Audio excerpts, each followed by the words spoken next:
De Broglie समीकरण या पदार्थ समीकरण या डी ब्रोगली तरंगे भी कह देते हैं और पदार्थ तरंगे भी कह देते हैं। अभी तरंगों की परिभाषा बाद में लिखेंगे, अभी हम समीकरण लिख रहे हैं।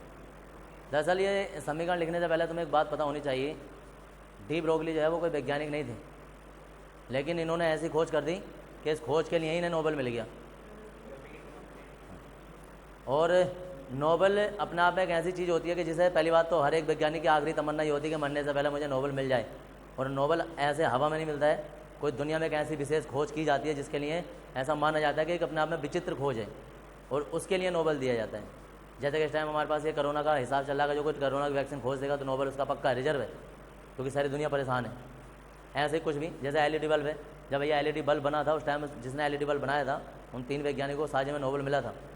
तो ऐसे ही कुछ भी चीज़ जब खोजी जाती है तो उसमें नोबेल पुरस्कार दिया जाता है उन्हें। ऐसे इन्हें भी नोबेल पुरस्कार दिया गया था। अब दरअसल उन्होंने बताया क्या था, बताया ये था कि दुनिया में 2 चीज़ें होती हैं जिससे ऊर्जा का स्थानांतरण होता है। एक तो होते हैं कण, एक होती है तरंगें।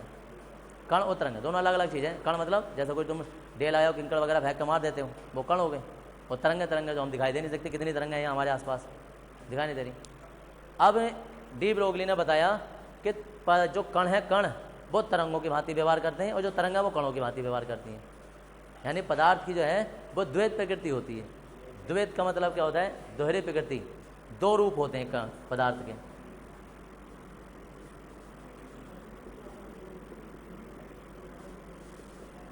द्वैत का मतलब डबल रोल। तो इन्होंने क्या बोला है? इन्होंने बोला कि सूक्ष्म गतिमान कण जैसे इलेक्ट्रॉन, प्रोटॉन, गतिमान कण वो कण के साथ साथ तरंग की भांति व्यवहार करते हैं। कण तो हैं ही वो, लेकिन कण के साथ साथ तरंग की भांति व्यवहार करते हैं। और इसके लिए डी ब्रोगली ने एक समीकरण बनाई जिसे डी ब्रोगली समीकरण कहते हैं। और ये मोस्ट इंपॉर्टेंट है तुम्हारे इस चैप्टर के लिए। हाँ, डी ब्रोगली समीकरण कहते हैं।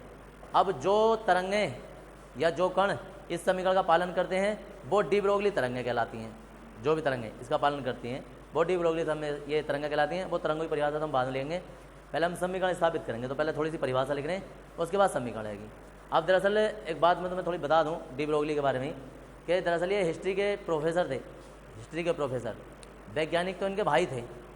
डी ब्रोगली हिस्ट्री के प्रोफेसर थे, वैज्ञानिक तो इनके जो फिजिक्स के वैज्ञानिक थे वो इनके भाई थे।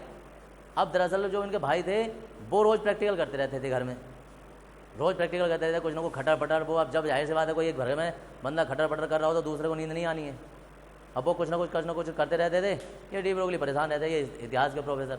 अब छोटे भाई थे शायद इनके वो, तो उन्होंने उनसे पूछा, अब भाई तू पूरे दिन, पूरे साल हो गए, तो इतने साल हो गए, तू कर क्या रहा है? ना सोन देता, खुद नहीं सोता, मुझे नहीं सोन देता, किसी घर वालों को नहीं सोन देता, दिक्कत क्या, परेशानी क्या है? तो कह रहा यार मैं एक ऐसी चीज़ की खोज कर रहा हूँ कि यार ये जो कण है, कण ये मुझे तरंग जैसे लग रहे हैं। तो मैं ये सिद्ध करना चाह रहा हूँ कि ये जो कण हैं ये तरंगों की भांति व्यवहार करना चाह रहे हैं, ये कर सकते हैं। तो ऐसे मैं कोई चीज़ बनाना चाह रहा हूँ। अब वो कह रहे, और फिर है ना तरंगें जो वो कणों की भांति व्यवहार भी करती हैं। फिर है ना इन दोनों में मैं कणों में 2 अलग अलग चीज़ें हैं, 2 अलग अलग चीज़ें मैं इन दोनों में संबंध स्थापित करना चाह रहा हूँ, हो नहीं रहा है। हो अगर तू सोन नहीं देगा तो अलग को हट, मुझे दिखा क्या है, दोबारा सा बता क्या है ना, ऐसा ऐसा है, ऐसा ऐसा है, ऐसा ऐसा है।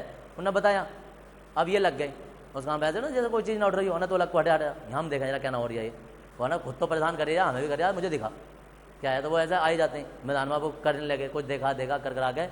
इन्होंने भाई साहब बोलते ना क्या है ना, ये लैम्डा पैम्डा निकाल के इन्होंने एक समीकरण निकाल के रख देना, ले जा, और अब मत चह पे बाद मत करिए, अब ले कर ले जाके। इन्होंने कर दिया तो कहना हाँ हो गई, सिद्धना देख ये वाला मान आ रही है, हाँ, और देख ये वाला मान आ रहा है, देख कर कर्ण जो तरंग की भांति व्यवहार कर रहे हैं, वो कहना यार कर रहे हैं, वो देख ऐसे ऐसे ऐसे ऐसे कर रहे हैं, सिद्ध कर दी।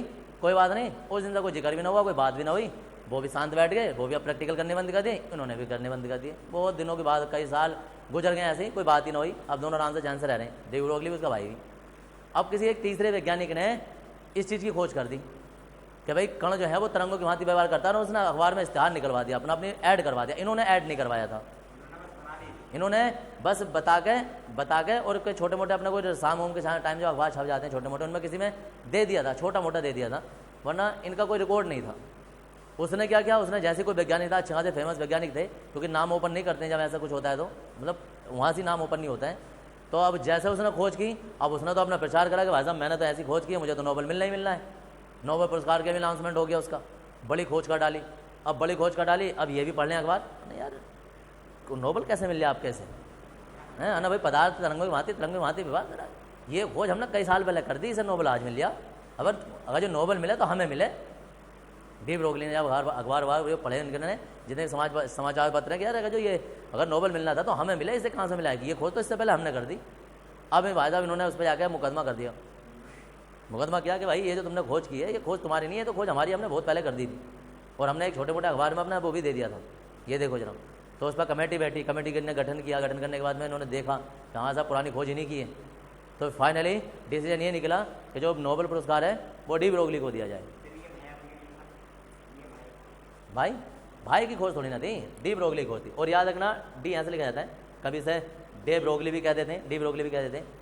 तो ये है। अब इसके अलावा तुम डी ब्रोगली की कोई खोज नहीं देखोगे, कोई कुछ नहीं होता, क्योंकि डी ब्रोगली इस चीज़ के थे ही नहीं, वो दूसरे टीचर थे। हाँ, लेकिन उन्होंने एक खोज की और एक में नोबेल पुरस्कार लेकर चले गए। उसके बाद कोई खोज नहीं की, कुछ नहीं किया, और वो अभी तक ऐसे चल रहा है। ये समीकरण आज भी 100% सत्य होती है और इसे अभी तक कोई फेल नहीं कर पाया, अभी तक चल रहा है।